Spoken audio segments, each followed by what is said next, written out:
Hey there, everybody. Welcome to our review of NCIS Season 19, Episode 3, Who Doesn't Love a Road Trip? Yeah, maybe not this road trip. It was quite sketchy, but overall, good episode.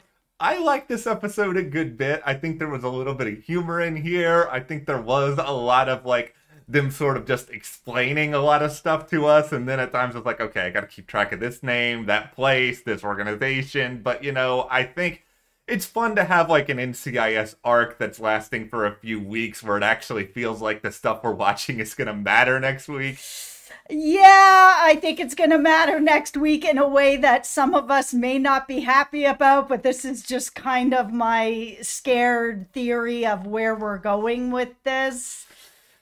I'm sorry, everybody, but we're going to have to talk about the possibility that Mark Harmon might be leaving next week.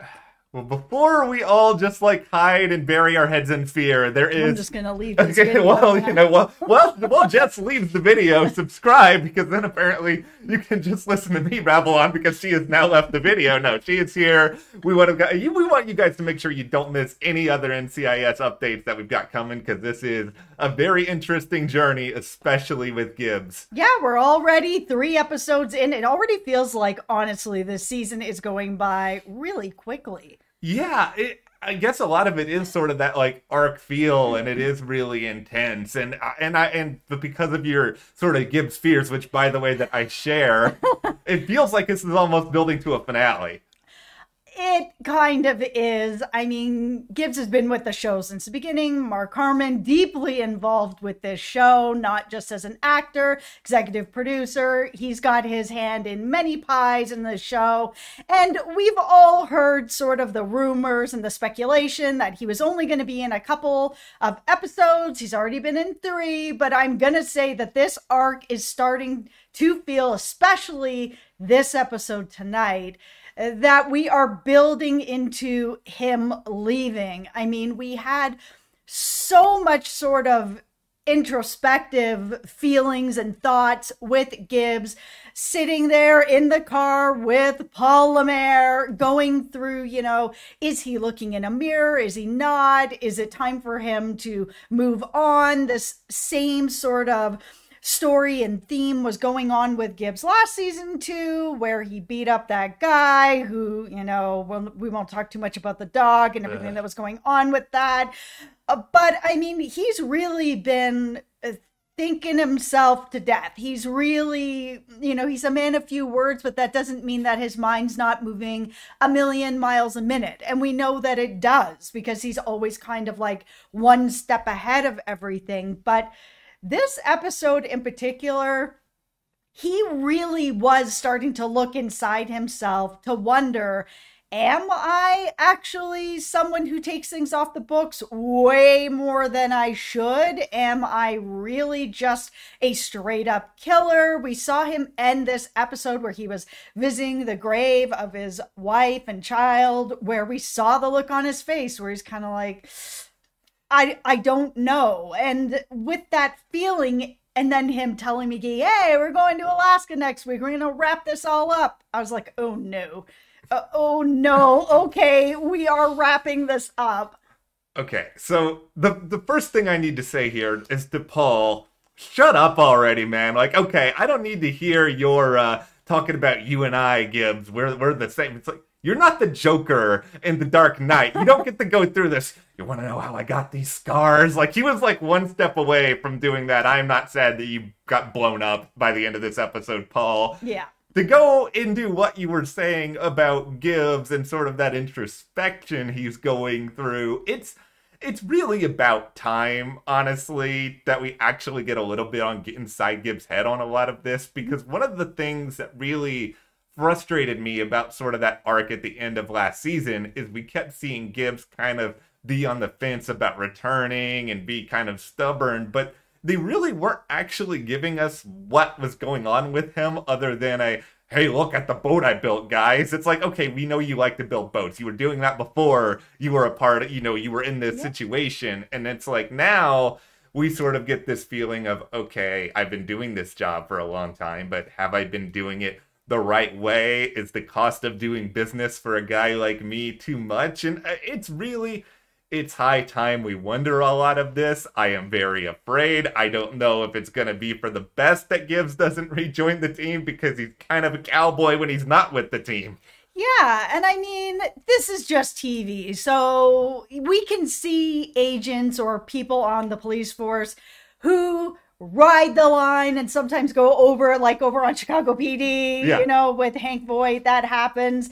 But Gibbs he is someone who does truly care about the job, but I think him having these conversations with Paul really did give him more of that thought process that we're all actually part of now, because they did do sort of a lot of flashbacks to him and the guy with the dog and him with what happened with his family, and sort of like that line, has he crossed it too many times for him to still be one of the good guys? And I mean, for me, the answer is yes. I mean, I love Gibbs, so, it's hard for me not to. But on the other hand, he's also really been struggling with the idea of not working. And I really understand that. And that's the thing that I connect with Gibbs a lot about, because like Gibbs, I also am very centered with work, and I find value in my work, and I feel good about a good day's work kind of thing.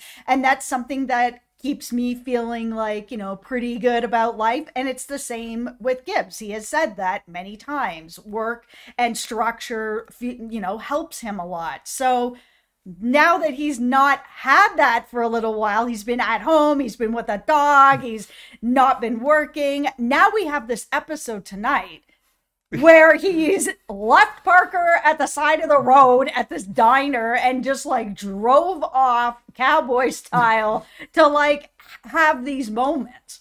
Gibbs, if you're not going to pick up your badge again, which you probably should pick up your badge again, Go open a PI agency with Fornell. Give us that or something, because you spelled it out perfectly. This is a guy who can't just sit around. Like, I think that's been very, very apparent at this point. Like, when he was working with Marcy, he was doing something. Now he's doing something again, which, by the way, Parker, I know we don't know you that well, but you're an FBI agent. You've been around the block for a good while. You know the Gibbs is a little bit of a wild card. Why are you looking away from like him in the car? You stand by the car while you take that phone call. You don't let this guy drive away with Paul in the car. All right, let's also just talk about Parker, because the last episode I was feeling Parker. Yeah. I'm like, okay, he's interesting. He's a little bit odd, strange. Yeah. I like this. He's dropping some strange things where I'm kind of like, I need to know more about that.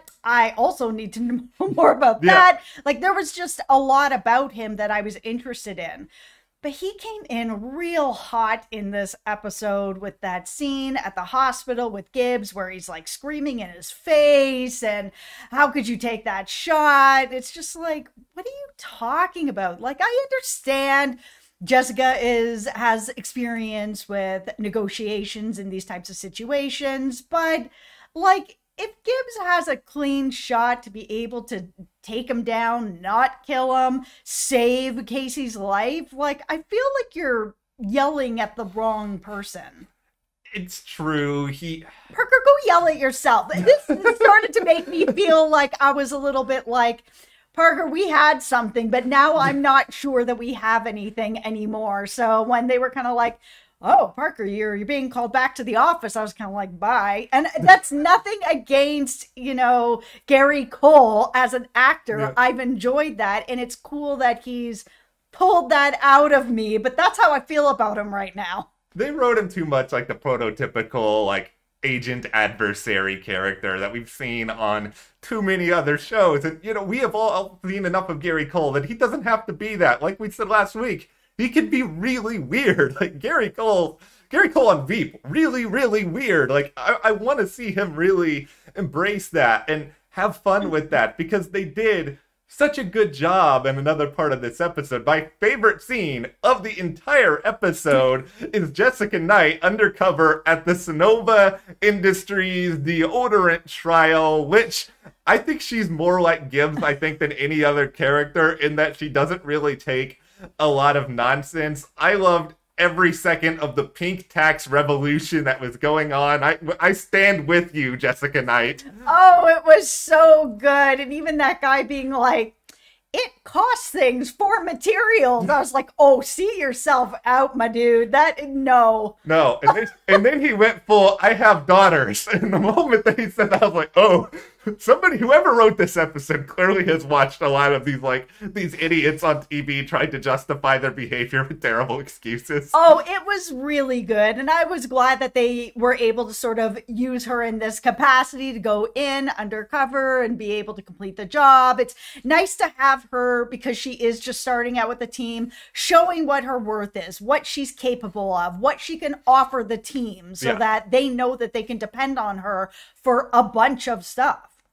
It's time for the weekly exposition dump where we try to explain NCIS throwing a bunch of stuff at us. So, Sonova Industries, aka the new Navis Ventures from last week. Yeah, which turned out to not really be anything. Yeah, I know. It's like we're trying to memorize all these names or whatever, and then they just throw them away. But all these like shell companies, it felt like I was watching the Shell game, and then it was like, actually, look over here. I was like, okay, thanks. Oh, you guys did something even worse in this episode, because you brought up this like Naktok Bay in Alaska where Gibbs and McGee are apparently going. Yep. We like still framed that, and because I'm a little bit of a geography nerd. For those who don't know, yes, you are. Geography beat champion over. I don't know why I'm bragging about that. I was like 10, but okay. So you pat yourself on the back, 10-year-old Matt. Okay, there we go. So I googled this. I Google mapped this because I wanted to know if this was real.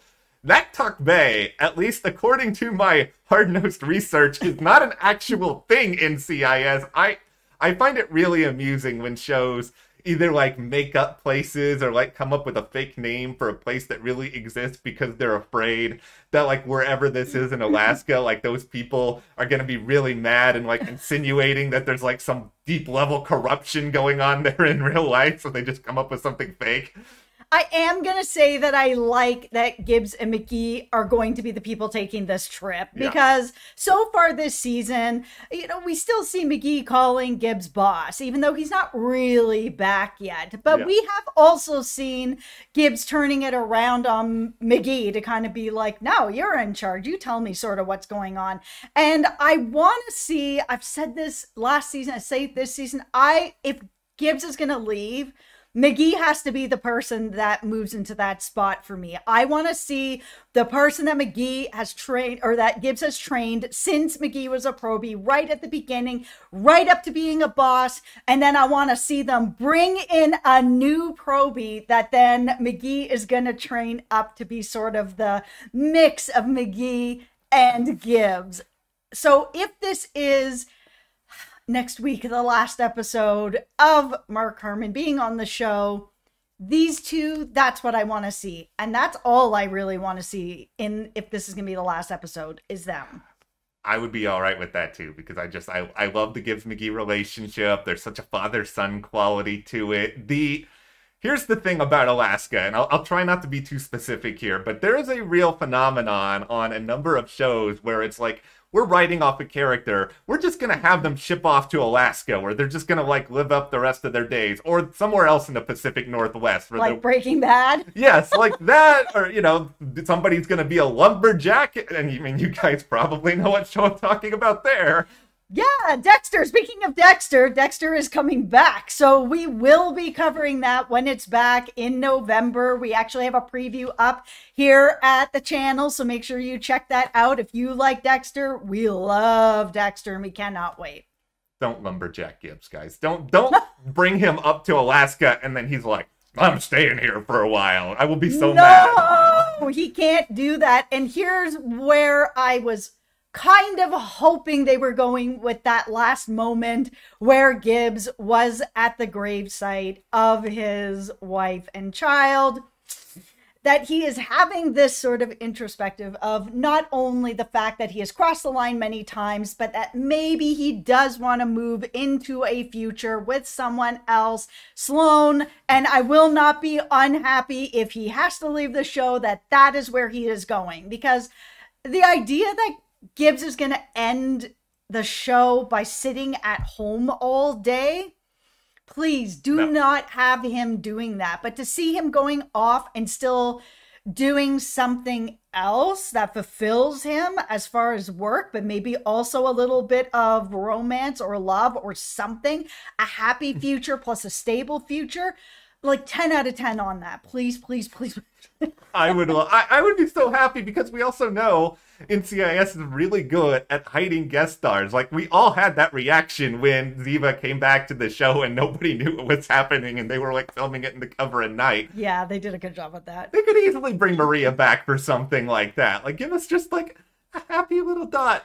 They don't even have to. They can just put him on a plane and be like, this is where I'm going. He doesn't even have to be put on a plane. He can just tell McGee, this is where I'm going. I need Sloan. With that. I would like Sloan, but, you know, if they can't get Maria back, just tell us that that's where he's going. I want Gibbs, if he's leaving the show, to have purpose still. All right, well, let's hear from you guys. On a scale of 1 to 10 or 30, how nervous are you guys that Gibbs is leaving next week? What did you think about episode 3? Are you joining Katrina Law's Jessica Knight in the Pink Tax Revolution? Let us know. And if you like this video... She's not wrong. No, it's really not. Hit that subscribe button. Give this video a like. Also, check out our Instagram at Matt and Jess TV for some fun stuff over the weekend. And we'll see you here next time.